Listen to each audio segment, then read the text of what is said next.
I noticed, Deputy, that the sheriff doesn't carry a gun, but you do. Well, I don't carry a gun because I don't want the people of Mayberry to fear a gun. I'd rather they would respect me. A lot has changed since the days of Mayberry. This is when I first came to the sheriff's office.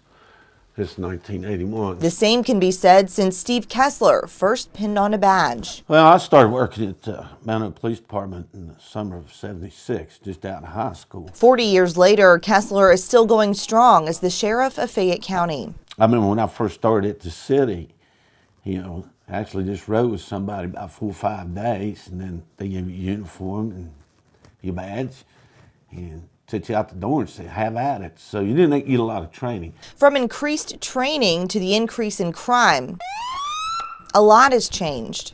Crime is still increasing, and it's worse type of crime now. It seems to be more violent, and most of it's focused around drugs.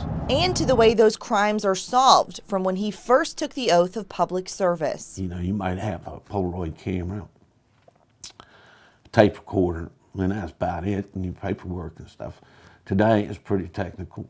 The way officers are equipped in the field is different too. I always keep this little baby right here, ready for business. If anybody had a bulletproof vest back then, and those things were very expensive when I first come into law enforcement, talking about $800 to $1,000. So if anybody had one, they usually bought it themselves if they could afford to do that. Most departments didn't supply them. But perhaps the most significant change is the attitude toward law enforcement. When I first started, people seemed like they respected the police, didn't question too much. Now everything's a question. Everything you do is a question. Everybody wants to stick a camera in your face or the phone. Everything you say or do. The spotlight has been shined on law enforcement after more than a year of nationwide violence involving officers, starting in Ferguson, Missouri, when an officer-involved shooting sparked riots against police. And we're supposed to sit there and just be talked to like a dog, kick, spit on, and whatever. And you're supposed to take that? We're public servants, but we're not public doormats. Although they're not public doormats, is there a difference in how officers see themselves and how the community perceives them, whether you're in Mayberry or southern West Virginia? When a man carries a gun all the time, the respect he thinks he's getting might really be fear.